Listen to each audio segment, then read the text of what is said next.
3 on a Sunday morning, and this is the second week into a lengthy radio series about mind control in Canada. We heard last week part 1 of a lecture by Dr. Colin Ross.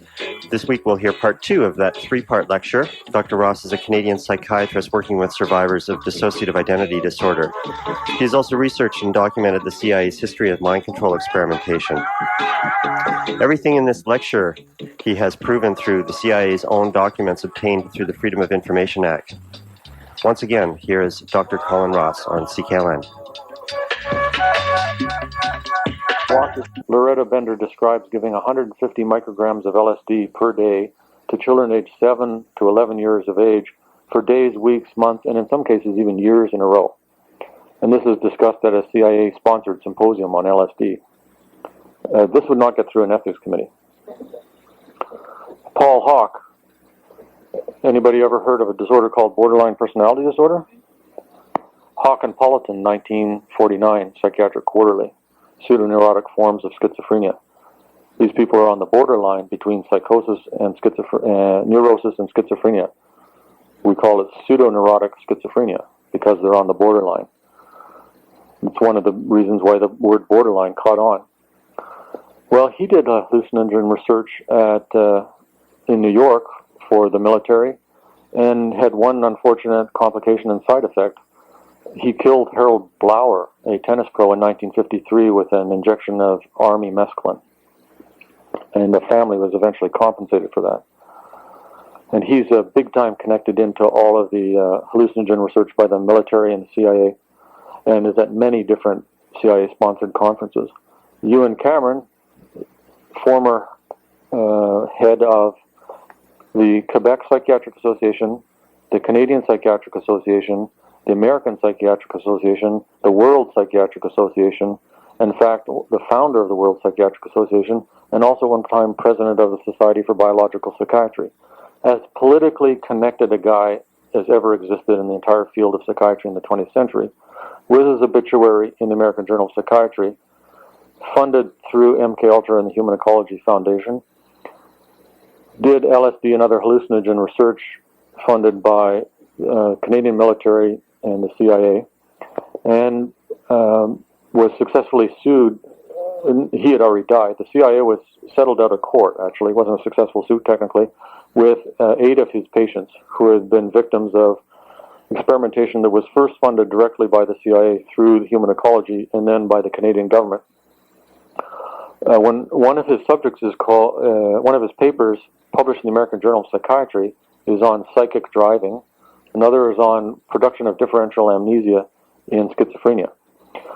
I interviewed a woman named Linda McDonald, who's identified in public. This is not a problem with violation of her confidentiality. And I have released from her to talk about her and write about her. She was 25 years old when she went to McGill to be treated for a relatively mild postpartum depression. She turned 26 during her hospitalization from March, which was from sometime in March to early September 1963. During the course of her hospitalization, she received 102 ECT treatments using the Page-Russell technique, in which the button is pushed 6 times for treatment instead of 1. She also received about 80 days of barbiturate and neuroleptic-induced sleep. During the course of the hospitalization, now I don't have just her testimony, I have the actual medical record with all of the nursing notes documenting this and Ewan Cameron's signature in the chart. So this is not rumor or patient distortion. This is the actual medical record, and this is work that's been settled out of court by the CIA. She comes in as a normal, somewhat depressed person who, on my interview, I would say she probably had DDNOS before she was admitted. She gets regressed back to incontinent of urine, incontinent of feces, totally disoriented, unable to state her own name, the year, where she is, recognize her children, recognize her husband. She gradually comes out of this. At the time of discharge, she's sent home to live with her husband and children, resume normal sexual relations with her husband. She doesn't know how to drive a car, read, cook, use a toilet. Not only does she not know exactly what sex is all about, and she's not exactly sure who her husband is. She doesn't know what the concept of a husband is. So she neuropsychologically pulls out of this over months, and several months down the road, she's at the point where the full-time homemaker has taught her how to scramble eggs. She was a fully competent housewife and mother before this. When her children go out to play on the street, she's unable to remember 30 seconds later where they are. So she puts a map of the neighborhood up on the wall and puts pins in the map to keep track of where her kids are playing. Otherwise, she goes into a panic and doesn't know what's going on. By about a year, she appears to have made a full neuropsychological recovery. And when I interviewed her several years ago in Vancouver, she appears to be neuropsychologically intact and to be suffering from no active psychiatric disorder. The problem is that she can't remember anything from the time she left the hospital back to birth. So this is CIA and Canadian military funded research to totally wipe out somebody's memory, which is very successful. In the published articles on psychic driving and creation of differential amnesia and schizophrenia, the claim is that if you have somebody who's been delusional for the last 5 years and you give them this, quotes, regressive ECT, regress them down to total infantile incompetence and bring them back up, and while you do that, you play a lot of tape loops, so they listen to these looped statements over and over and over and over and over, hundreds and hundreds and hundreds of times a day, that they will come back to their normal waking state, and they will have specific amnesia for the time during which they've been delusional and for the delusional material, and their schizophrenia will then be cured. So this is very careful, deliberate research to produce specific amnesias and total global amnesia. So we would certainly want to honor that man in the American Journal of Psychiatry. So this is how the funding was set up.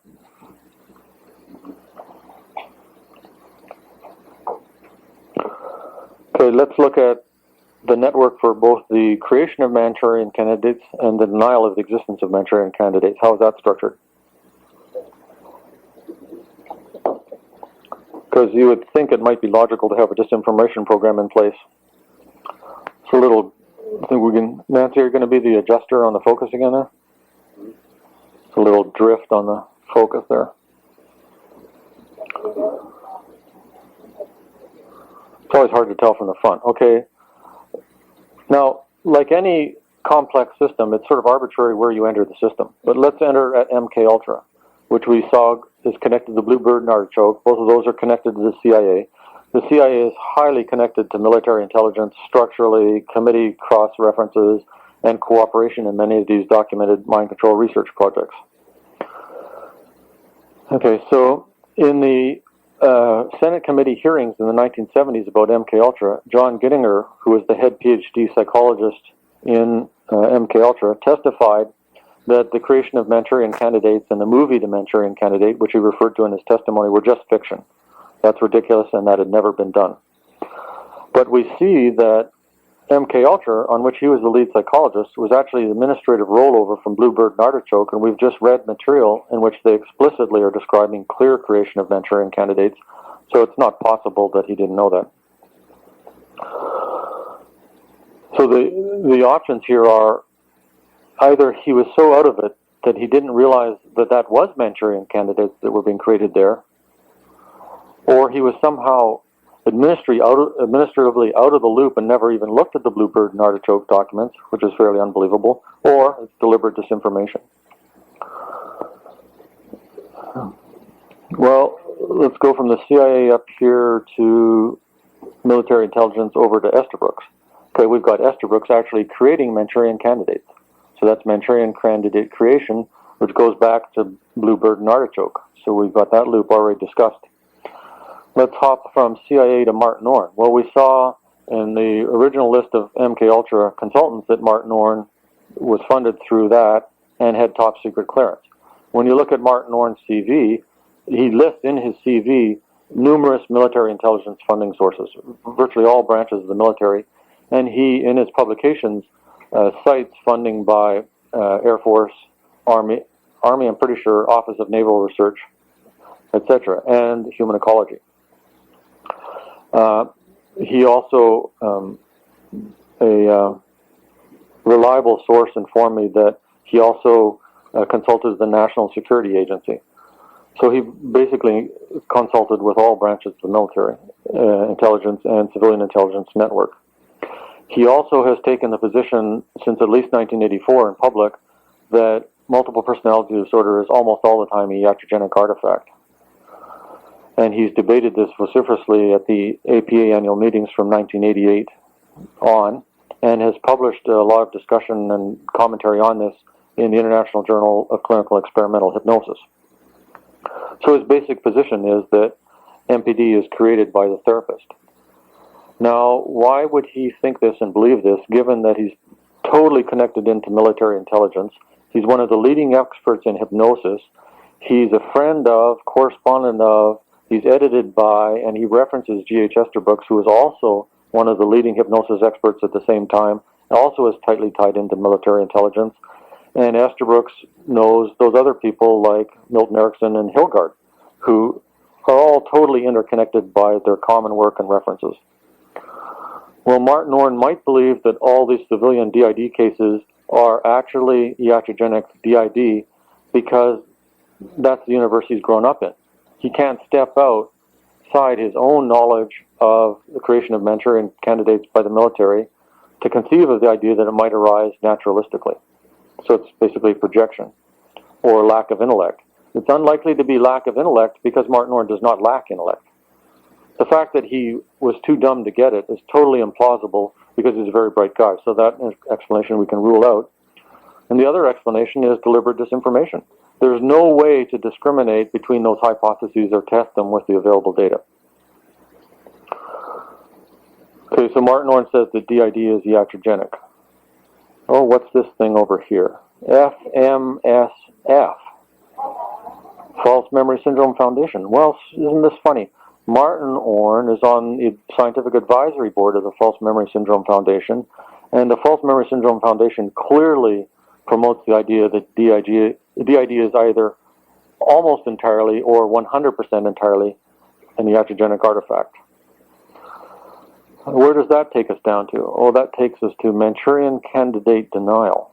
Okay, that's done specifically by Richard Offshee, who is a scientific advisory board member of the False Memory Syndrome Foundation, in his book Making Monsters, where he ridicules me as a CIA conspiracy nut who believes that the CIA has been creating multiple personality disorder, which in fact is a documented fact. Here we are. Let's skip back to here. We're at the CIA and we're at MKULTRA. We're missing another connection here. We should go MKULTRA to Jolly West, but CIA connects to Jolly West because he was funded under MKULTRA to study the psychobiology of dissociation. Will probably go down in history for being the only person to kill an elephant at Oklahoma City Zoo with LSD. Well, Jolly West is going to show up on a bunch of subsequent slides. So what we're looking at is two-dimensional slices of a 3 or n-dimensional space. So you're going to see Jolly West connects out to here and off the screen and up and down and around the back of the screen and so on. One place that he connects is here to here. Now, where did he start off in his professional career? He started off as a top-secret cleared guy for the Air Force who interviewed the American pilots who came back from North Korea having been captured and brainwashed by the Communist Chinese. These were people who were real good Americans, who were flying jets, who got shot down by the communist enemy, who went to prison as POWs and came back as communists. Have we ever heard of anything like this before in our lives? This is the creation of a new identity and suppression of the old identity and all its allegiances through mind control, coercive persuasion techniques. These American pilots were Manchurian candidates of a sort, without full amnesia for their previous identity. So they were kind of a DDNOS level Manchurian candidate as opposed to a full DID level Manchurian candidate. And he was one of the guys who interrogated them, understood them, wrote about them, and wrote about how to arm future military personnel against such interrogation. Robert Lifton also had top secret clearance from the Air Force to interview these downed American pilots. And there's several other people in the group there, including Margaret Singer, who wrote the book Cults in Our Midst, which I talked about as the foundation for the iatrogenic pathway to DID. She had top secret clearance to interview these pilots as well. Margaret Singer publishes with Jolly West, and Margaret Singer publishes with Richard Offshee, who is an expert on coercive mind control and cult persuasion techniques. So that's real funny.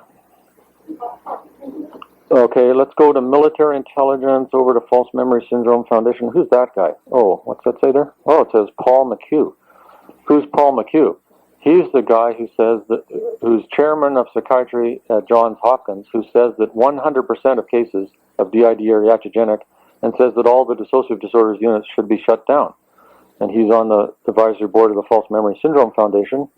He connects the DID as iatrogenic. He connects to Johns Hopkins because he's the chairman of the Department of Psychiatry there. He connects over to Walter Reed Hospital because when he was in the military, he did research at Walter Reed Hospital that's listed in his CV, which is a major site for military intelligence work and is directly connected into the mind control network.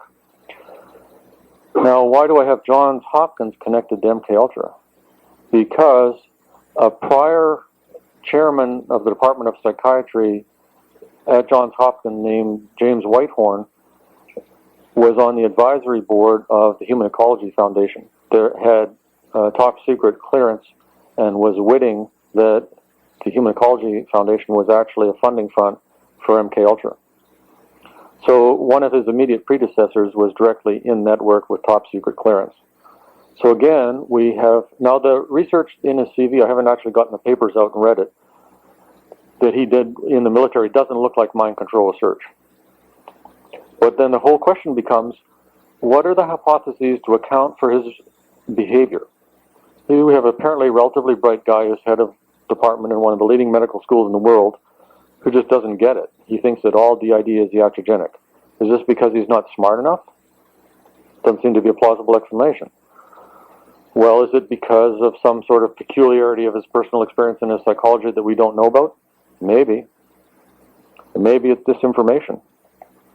No way to know, no way to prove it one way or another. But this is the network for the creation and the denial of Manchurian candidates. It's a very funny little network. Okay, let's take a look, since we're all into False Memory Syndrome Foundation here, let's take a look at the relations between the Cult Awareness Network and the False Memory Syndrome Foundation Scientific Advisory Board. And this is going to start taking us out beyond Oliver Stone. Oliver Stone will say, no, this is too much, I'm not making a movie about this. There's still hope that we could land at the X-Files, though. Okay, so CAN means the Cult Awareness Network, CIA means the Central Intelligence Agency, and FMS means the False Memory Syndrome Foundation. Jolly West is on the board of CAN, and the False Memory Syndrome Foundation is connected to the CIA. Margaret Singer is connected to Jolly West and Richard Offshee. Margaret Singer and Jolly West are on the board of CAN, and Richard Offshee is on the board of FMSF. Jolly West and Margaret Singer worked for Air Force Intelligence, talking to those Korean down pilots who were actually DDNOS level Manchurian candidates.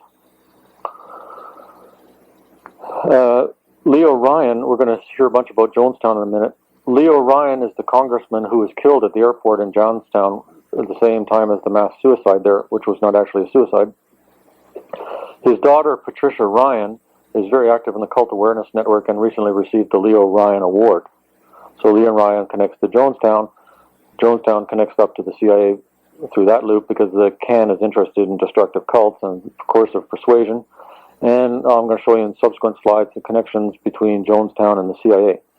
Jonestown connects down to, obviously, expertise in cult coercive persuasion techniques. Jim Jones was a big expert. That takes us back up to Jolly West, Margaret Singer, Richard Offshee, Air Force Intelligence, the CIA. So all this thing all interconnects here. So who's this guy, Robert Heath? Well, we're going to see him in a future slide, too. My secretary's actually interviewed him, and I might go down and interview him in person myself at Tulane in New Orleans. He did brain electrode implant research for the CIA, and so he would put brain electrodes in human brains for non-therapeutic purposes, and then he would pour in psilocybin, mescaline, LSD, and other chemicals to see what would go tingle-tingle in the electrodes. And I'll tell you more about that. So he's funded by the CIA and the military. In one of his papers, one of his subjects, he thanks Harold Leaf for referring in one of his brain electrode implant research subjects. Harold Leaf is on the advisory board of the False Memory Syndrome Foundation and in fact was personal psychiatrist to the Fried family.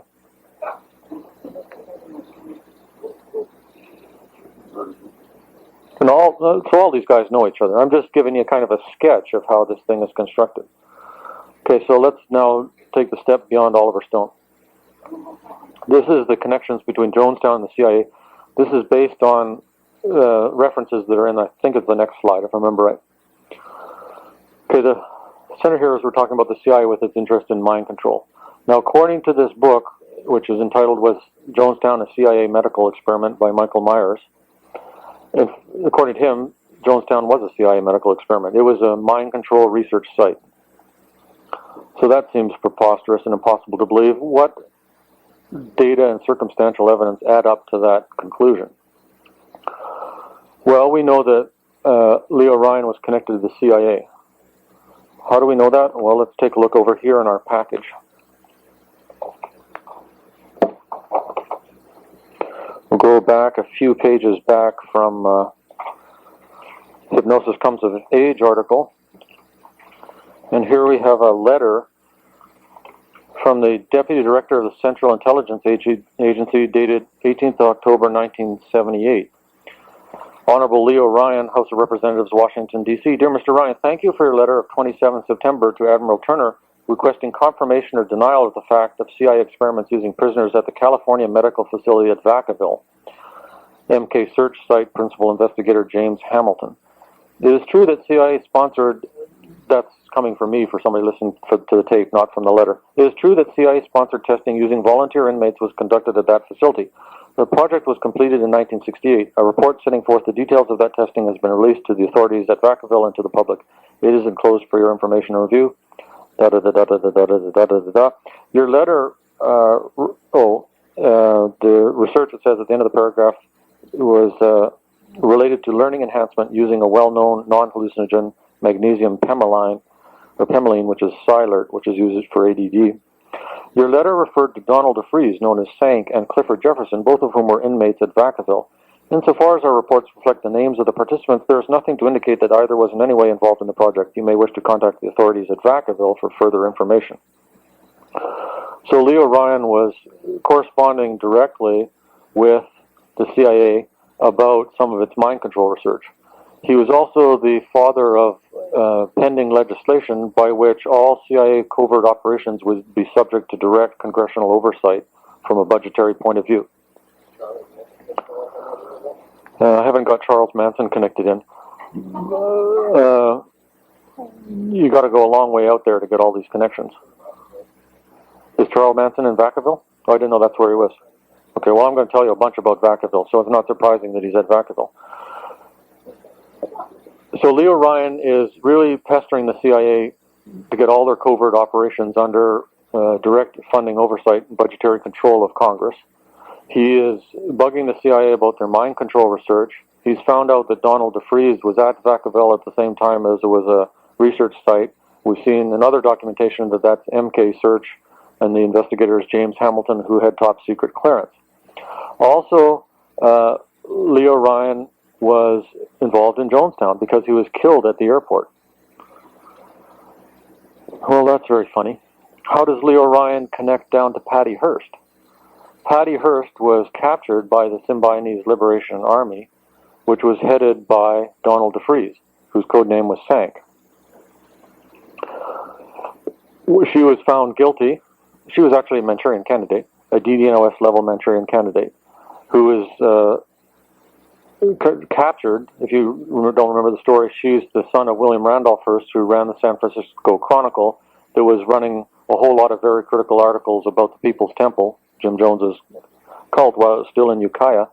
His daughter, Patty Hearst, was a college student who was captured by the Symbionese Liberation Army at gunpoint with submachine guns, kept locked in a closet for 42 days, and subjected to very systematic coercive persuasion, brainwashing, and mind control techniques until she adopted a new identity named Tanya and lost all of her emotional connectedness to her prior life and her parents. Participated in the robbery of a bank and was found guilty. The Free Patty Hearst movement was headed by Leo Ryan. He was very active in getting clemency for her from the president. Okay, so Patty Hearst, how does she connect to Donald DeFreeze? Well, he captured her. How does Donald DeFreeze connect to Vacaville? Well, he was at Vacaville as a prisoner. What is Vacaville? Well, let's hop over here to Jolly West. That'll help us to figure out. Oh yeah, Jolly West, well, he was the expert witness in the trial for Patty Hearst. Who were the expert witnesses called to explain to the jury that Patty Hearst was in fact the victim of coercive persuasion, mind control, and brainwashing? Patty Hearst, Margaret Singer, Patty Hearst was the defendant, Jolly West, Margaret Singer, Robert Lifton, and Martin Orr. So what did Jolly West have to do with Vacaville? Well, Jolly West was head of the UCLA Violence Project, which was approved by Ronald Reagan when he was governor of California, and then shut down by public protest. It was spearheaded by a number of people, including some people very interested in CIA military mind control history, have written books about it.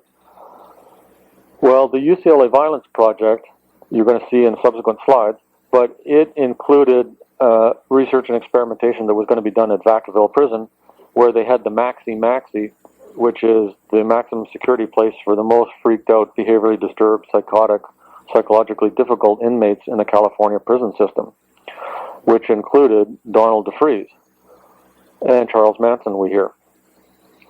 Well, okay, Donald DeFreeze, who's Colston Westbrook? Okay, according to a book on the Phoenix program, which was the CIA's covert operation in the Vietnam War for killing 20 VC infrastructure non-military personnel, headed by William Colby, future director of the Central Intelligence Agency.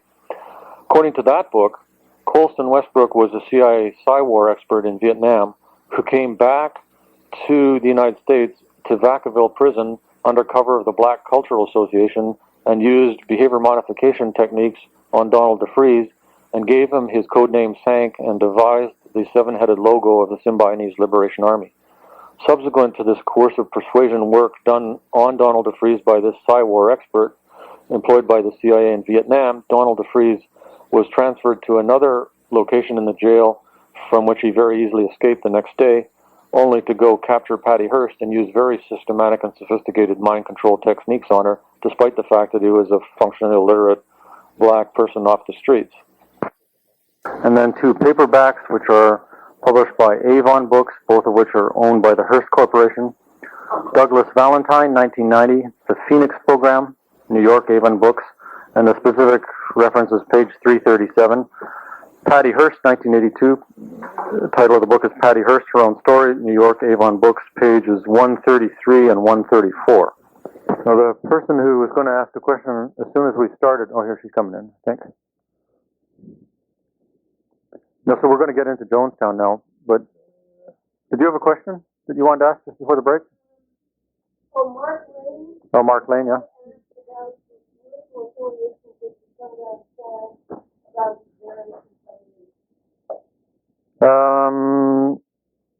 I think I don't know too much about that. I mean, the political connections are myriad and tend to be...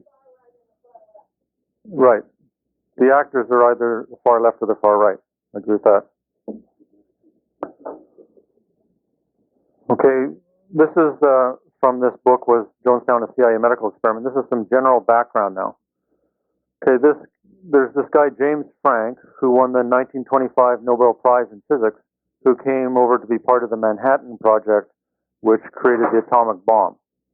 And that's sort of precursor of the Paperclip project, which we'll get to in future slides. He recruited Lawrence Layton into the Manhattan Project. So that's the connection between these people. Now we're going to go to this Layton family.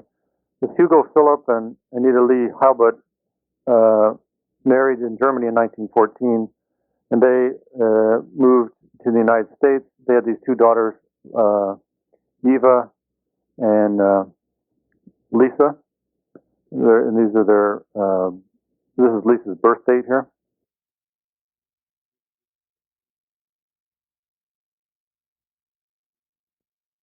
Lisa is this person. Eva doesn't really figure into the story. Lisa worked for the CIA at Berkeley.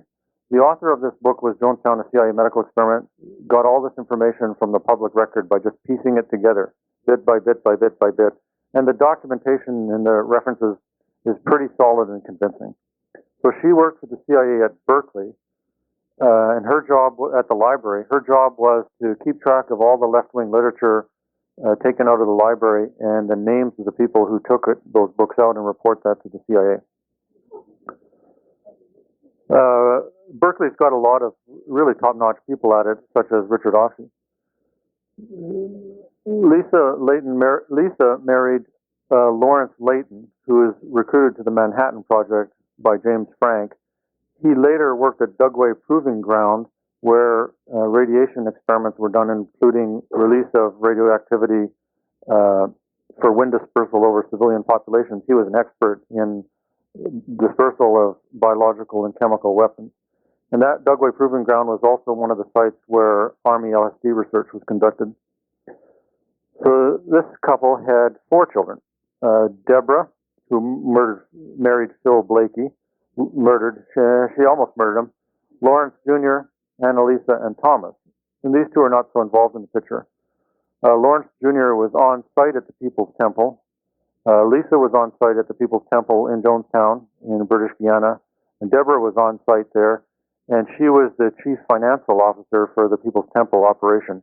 She left Jonestown shortly before the mass suicide and went back to the Georgetown, the capital of British Guiana, accompanied by the CIA chief of station for Georgetown. Phil Blakey was an interesting guy with a international arms sales and British intelligence background, if I remember right. Now here this is where it really starts to get convincing and amazing.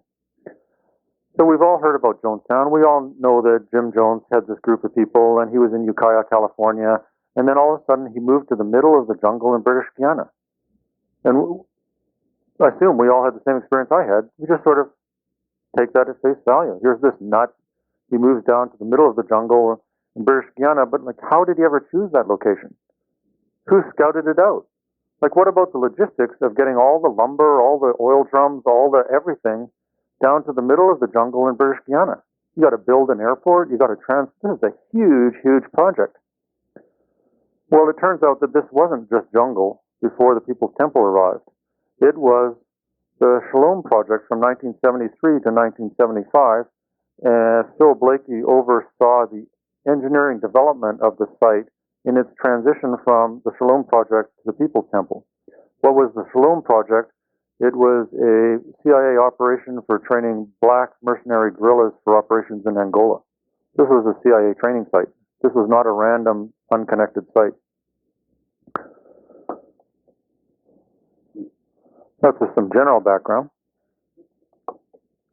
Okay, we're going to pick up Jonestown kind of as we bop along here through these crystal clear slides. Okay, we've heard part of this story. Here's J. Edgar Hoover. He's corresponding with Esterbrook, who's creating Manchurian candidates. Patty Hearst is a Manchurian candidate. Her identity of Tanya is deliberately programmed in by Donald DeFries, who's from Vacaville State Prison, which is an MKSEARCH site, which is also a site for the UCLA Violence Project. Vacaville is a CIA research site. Patty Hearst is connected down to Jolly West, who's her expert witness in her trial, who says, in effect, she's a Manchurian candidate, DDNOS level. He's the expert witness for Jack Ruby. Let's come back. Oh, Jack Ruby, some of you may recall, is connected to Lee Harvey Oswald. I went to one of the JFK assassination meetings in Dallas a couple of years ago, where a guy presented a bunch of information, including a photocopy of a letter by J. Edgar Hoover dated 1960, expressing concern that Lee Harvey Oswald had been doubled. The FBI was on top of Lee Harvey Oswald, knew who he was, and was tracking him systematically well before the assassination. So that connects J. Edgar Hoover to Lee Harvey Oswald, which connects over to Jack Ruby. Okay, how does Wounded Knee get in there? Wounded Knee is the Indian uprising where the FBI were shooting up the Sioux Indians. Russell Means was heavily involved in that. What does Russell Means have to do with Jonestown? Well, Jim Jones was a good PR guy. When Patty Hearst was kidnapped, he offered William Randolph Hearst a program to set up a collection of money, a donation of money to pay the ransom for the SLA, the Symbionese Liberation Army. And the SLA was demanding this huge something like $170 million from William Randolph Hearst for the release of Patty Hearst. Jim Jones offered to set up this fund, but William Randolph Hearst said no. The net outcome was that the SLA also wanted food donated to the poor people that they thought they were representing in the revolution.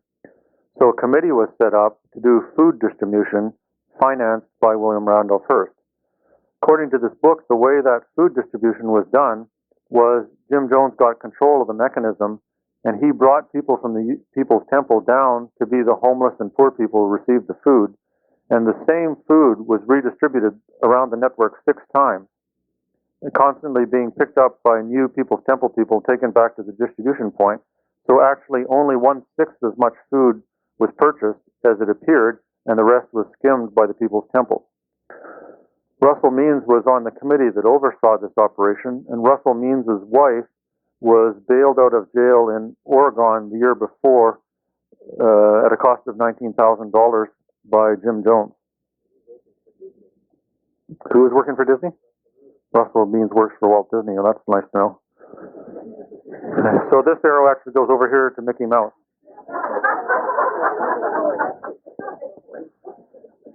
Okay, so we did Vacaville State Prison, MKSEARCH, that's all connected into Patty Hearst, Donald DeFreeze. We've got that part. We've got MKUltra connected to UCLA. What's that MKUltra got to do with that Sugi U-2 base? That's the U-2 spy plane. Well, that's according to information from JFK assassination researchers that I haven't independently confirmed. That was one of the MKUltra sites. Lee Harvey Oswald was stationed there. U-2 was the plane that Gary Powers went down in. It was a spy plane that overflew the Soviet Union. It was also used for surveillance of Martin Luther King. That's a acknowledged fact. The FBI used U-2 airplanes to keep track of him. According to a book which is a little shaky in terms of its documentation, the people who were consulted on the mental state of Gary Powers, the pilot of the U-2 that was downed, included Ewan Cameron, who was an MKUltra contractor, who did the experimentation on Linda McDonald that I told you about earlier. Ewan Cameron was also one of the people who went over and interviewed the Nazi war criminals at Nuremberg to do mental status exams on them. So the FBI's in there fairly tight. Let's just talk about MKUltra, MKSEARCH Assassination Connection. So this is now out beyond Oliver Stone. And we're going to pick up JFK, a little bit of Jonestown, a little bit of this and that here. So we've got MKSEARCH. Carl Pfeiffer was a contractor for MKSEARCH and MKUltra. One of the sites that he worked at is the New Jersey Reformatory at Bordentown, which was in some of those preliminary MKUltra lists that I showed. Now, in Walter Bowart's book, Mind Control, or Operation Mind Control, he talks about Louis Castillo. Louis Castillo was arrested by the FBI, the Philippines equivalent of the FBI, on suspicion of being there to assassinate Marcos. In 300 pages of transcripts of the interrogation of Louis Castillo by the Philippines FBI that's in the possession of the JFK assassination researcher who told me where G.H. Estabrook's personal papers are, Louis Castillo describes very clearly, and this is also described in Walter Bowart's book, having multiple personality disorder. So here's a potential assassin of Marcos who describes undocumented multiple personality disorder, who was at the New Jersey Reformatory at Bordentown at the same time as was an MKSEARCH hallucinogen site and an MKUltra hallucinogen site.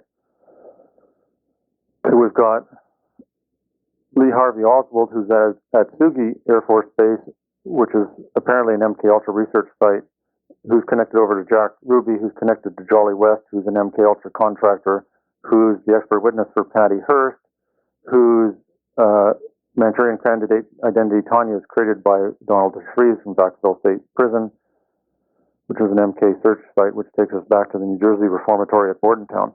This is all just random coincidence, as I'm sure you appreciate. Okay, how about JFK, CIA mind control research connections? I might come back to Jonestown in more detail. I'm just trying to get through all these slides here. Cool, this is a very pretty little diagram with CIA at the hub, and then we've basically got a wheel going all the way around. There's a game that I saw in the newspaper called, I don't know the exact name of it, but it's basically who was in a movie with Kevin Bacon. And the purpose of the game is, you can name any Hollywood star, and within 6 steps, you can get for that person to Kevin Bacon. Because this person was in a movie with this person, who was in a movie with this person, who was in a movie with Kevin Bacon. So this is the same logic here. We can start anywhere. We can connect Jolly West to the CIA. Neil Birch is a CIA Air Force Military Office of Naval Research mind control consultant in Houston. Robert Heath is a CIA military funded brain electrode researcher at Tulane. Well, let's just go through this random assortment of individuals here.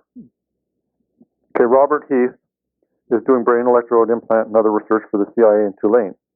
He publishes a paper with Bernie Salzberg. Bernie Salzberg publishes with Neil Birch, who is funded by the CIA and the military.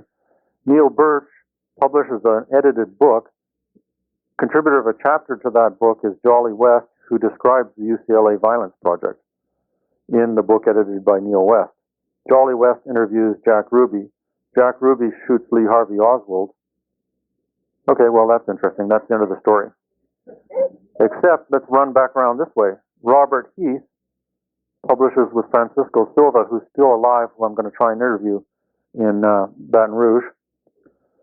Francisco Silva is a Cuban psychiatrist who left in the random year of 1959, which is when Castro took over, to take up residence in Louisiana and work and publish with Robert Heath, who told my secretary that Francisco Silva is a very wonderful person. In the Warren Commission documents, there's uncorroborated testimony by Lee Harvey Oswald that in 1963, prior to the assassination, he lived with Francisco Silva and was temporarily employed at the hospital where Francisco Silva worked. I'm just sort of playing mind games with you. This is all just meaningless coincidence. Okay. Project Paperclip and mind control research. Okay, CIA, we heard about Alan Dulles already. He's the director of the Central Intelligence Agency before George Bush was the director of the Central Intelligence Agency, which in turn was before George Bush was the president. Alan Dulles is head of the CIA during the MKULTRA program and obviously was aware of it and oversaw it. The CIA goes to Alan Dulles, which goes back to this Reinhard Gehlen guy, who is the German spy master that was recruited by Dulles to become our boy spying against the Russians, our enemies who were previously our friends. Reinhard Gehlen is, in effect, a Nazi war criminal. Comes down to here. Project Paperclip is a fully documented project that's one of a group of projects, including Project, I think, National Interest, Project 63. There's something with the word blood in it, Bloodstone.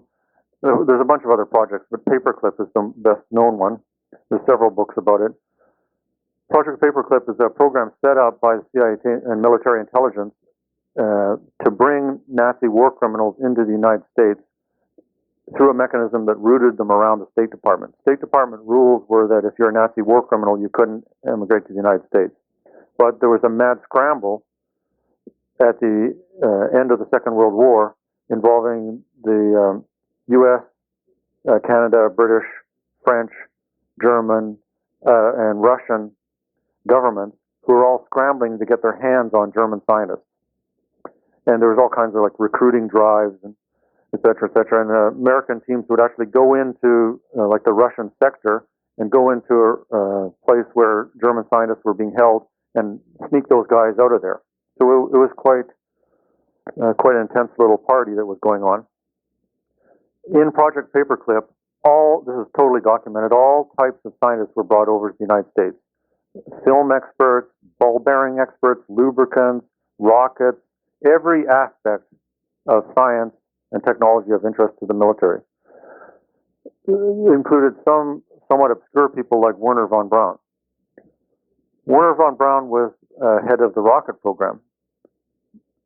He was the guy who was in charge of the V-2 rockets that were used to bomb Britain, which were created at the Mittelwerk. The labor for the Mittelwerk was supplied from Camp Dora. When the American troops liberated Camp Dora, they found 6,000 corpses on the ground. It's estimated that about 20,000 people were worked to death out of Camp Dora building the V-2 rockets. Wernher von Braun is documented as being on site at the Mittelwerk at least 20 times and being at meetings of V-2 oversight personnel where the use of prisoners being worked to death was discussed and condoned. And the workers would sometimes attempt to sabotage the rockets by urinating on the parts or tampering with the rockets. The typical response to that was that the entire work crew would be instantly hung in their work tunnel. He was also a member of the SS, and there's a correspondence on U.S. space program stationery to a journalist in which Wernher von Braun admits that he was SS officer. So he was a Nazi war criminal who couldn't be brought in through a normal kind of visa process. Another person who was brought in through Paperclip or another related project was Albertus Strugold. Albertus Strugold is regarded as the father of aviation medicine. There's a library named after him at Lackland Air Force Base in San Antonio. He was honored by the Daughters of the American Revolution for his contribution to aviation medicine, and the Texas State Legislature declared a one-time state Memorial Day named after him in, I believe it was the 1960s. Albertus Strugold was not a nice person. People on his own administrative level, people who reported to him, and people that he reported to were all tried and found guilty at Nuremberg of war crimes. He was not even interviewed by the U.S. lawyers responsible for that sector of Nuremberg. The types of experiments that these people did included things like putting people in a pressure chamber and dropping the pressure instantly to about 60,000 feet to simulate somebody being blown out of a cockpit if they were a U.S. pilot. What would happen then is they would claw at their faces, experience excruciating pain, and die, either actually die or almost die. The ones who died would be taken out of the chamber, their heads would be cut open, then their heads would be submerged underwater, their brains would then be sliced open to determine whether there was air emboli in their cerebral arteries.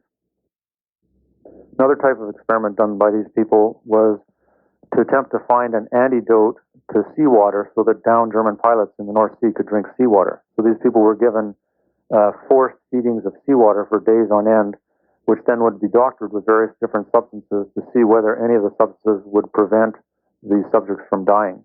This is major, full-tilt Nazi doctor war crime stuff, and probably over 1,000 of these kind of scientists were brought in under Project Paperclip. The Nazi war criminals were examined by a team of psychiatrists, including Ewan Cameron, who did LSD and mescaline research, who was an MKULTRA contractor. LSD and mescaline research was also funded by MKULTRA, and mescaline research was done by the Nazi war criminals in the prisoner of war camps. So Ewan Cameron probably got the bright idea of LSD and mescaline research from the Nazi war criminals.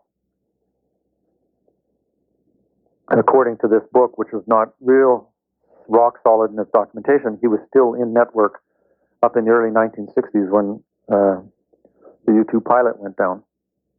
So the only people who are missing from this fully, completely documented history are the psychological warfare experts. It is not plausible that the only kind of scientists out of the full range of military expertise that were not brought over was the psychological warfare experts. And a guy who was a deep ops character in Vietnam described being out in the field and coming across U.S. and VC personnel who were all totally wasted on some sort of hallucinogen trip. and their job would simply be to extract these guys and leave the VC, who are just completely out of it, on the ground. He told me which specific location in the United States would be the most likely place to find some of these paperclip psychological warfare experts, so I'm going to pursue that. Let's just take a look at the brain electrode implant research. Now, let's say it's just not believable that the CIA and the military have been creating Manchurian candidates. It's too much. It's science fiction. Well, what do we know for a fact that they've been doing? We know that they've been giving kids, if you do milligrams per kilogram or micrograms per kilogram, big-time street doses of LSD, days, weeks, and months and a year, up to years in a row. We know that they've been implanting non-therapeutic brain electrodes in children as young as 11 years old on an experimental basis. And we know that they've been wiping out people's entire personal histories with 102 ECT treatments and massive sleep induction through drugs for no therapeutic reason whatsoever. But we don't think they would go as far as creating a Manchurian candidate. So it doesn't add up. What we know for an absolute documented fact is that they've gone way beyond monkeying around with some amnesia barriers and new identities. So what's the story on brain electrode implant research? Oh, here's a name you might recognize. Well, brain electrode implant research was funded by the CIA and MKULTRA in conjunction with the Office of Naval Research. There's a lot of joint funding of various projects by Office of Naval Research and the CIA. The Office of Naval Research funded both Neil Birch and the CIA. And Neil Birch published that thing by Jolly West. Jolly West started the UCLA Violence Project, which was going to be at Vacaville, which is where Donald DeFreeze was. He recruited a brain electrode implant psychiatrist who was part of a brain electrode implant team at Harvard, Frank Irvin, to be part of the UCLA Violence Project. He denies in his chapter in the book by Neil Birch that there was any intention to do brain electrode implants, but the available evidence suggests that actually, in fact, the plan was to stick brain electrodes in some of these prisoners at Vacaville, and the concept was that you would use this for tracking their whereabouts, and if they were off restricted locations, or there was a certain kind of discharge from their brain, you could then transmit a signal to them to arrest their behavior so that they could be picked up by the police. He's also funded by Army Intelligence. Army Intelligence funded Neil Birch. Army Intelligence funded Robert Heath at Tulane, who did brain electrode implant research. We saw him on the previous page. The Office of Naval Research funded Jose Delgado at Yale, who did brain electrode implant research. This is the guy that Harold Leaf sent a patient into. His experiments include sticking electrodes in brains, as I mentioned, and then pouring in various types of hallucinogens to see what would be the effect on their perception, their behavior, and electrical activity in the brain. This guy, Jose Delgado, who's tightly in network, he's famous for a videotape of a bull charging at him, and then he pushes the transmitter box, which sends a signal to the electrode implanted in the bull's brain, and the bull turns away. He also has a series of papers, which are in my Jose Delgado file, where he does this kind of research on cats, and he refers to the cats that he's got brain electrodes in that he's controlling by a transmitter as mechanical toys, which by loose association reminds me of a book called Man the Mechanical Misfit, written by G.H. Estabrooks. He also describes a technical innovation in an 11-year-old boy who had brain electrodes implanted for non-therapeutic reasons. Previously, you had to have wires connecting the transmitter box directly to the electrode terminals that were sticking through the skull. In this 11-year-old boy, however, Jose Delgado had figured out how to have a remote transmitter without a direct wire connection. He describes pushing a button in this otherwise normal 11-year-old boy's brain transmitter box, and the boy starts being confused about his identity, wondering whether he's a girl, and talking about wanting to marry Jose Delgado. He pushes another button and this behavior stops. Another experiment with a 16-year-old girl who looks like maybe a mild borderline, premorbidly, involves sticking these brain electrodes in, and there's actually pictures in the paper that you photocopy when you go to the medical school library that's in a journal on the shelf, where in one picture she's got this vacant, stupid grin on her face, push another button on the panel box, and she's pounding the wall. So they are showing actual photographs of markedly different behavioral states, totally controlled by remote transmitters and brain electrode implants. But, you know, these guys wouldn't be using hypnosis to create Manchurian candidates. Let's look at the temporal lobe epilepsy military mind control research story just for a minute. Let's try and think about the history of multiple personality disorder. What are some of the bogus reasons why MPD is not real? Well, one of the big arguments is it's really temporal lobe epilepsy. So we know that temporal lobe epilepsy has been used as one of the arms of Manchurian candidate denial. Okay, well, here we have how that little network works. We got Robert Heath, who's doing non-therapeutic brain electrode implants plus brain electrode implants on temporal lobe epilepsy subjects. That's all funded by military intelligence and the CIA. We've got temporal lobe epilepsy as a phenomena. Frank Irvin, who's recruited by Jolly West to the UCLA Violence Project, and Mark Sweet write a book called Violence in the Brain, where they're describing doing brain electrode implants experiments on people with temporal lobe epilepsy. One of their subjects had a very unusual form of temporal lobe epilepsy. He was driving a truck in Los Angeles and blanked out and came to in Phoenix. So actually, these people were doing brain electrode implants on multiples.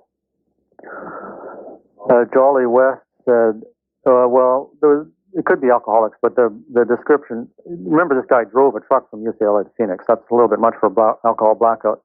But some of the other case histories clearly sound dissociative in nature. But they're calling them temporal lobe epilepsy, just like Jolly West said Jacques Ruby had temporal lobe epilepsy.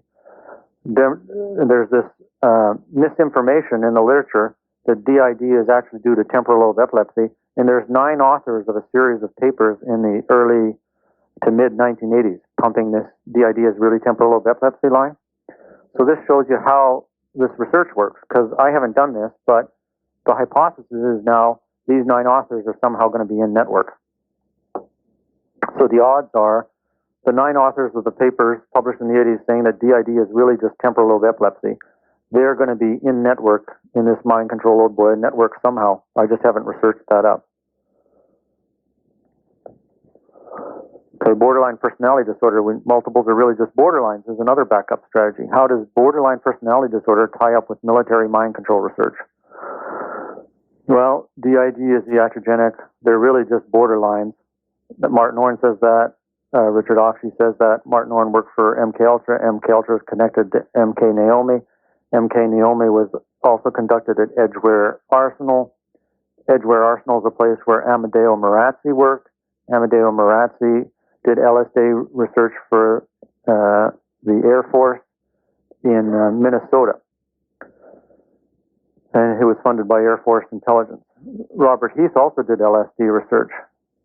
LSD research was done by Nazi scientists and war criminals. Nazi scientists and war criminals were imported into Edgware Arsenal frequently.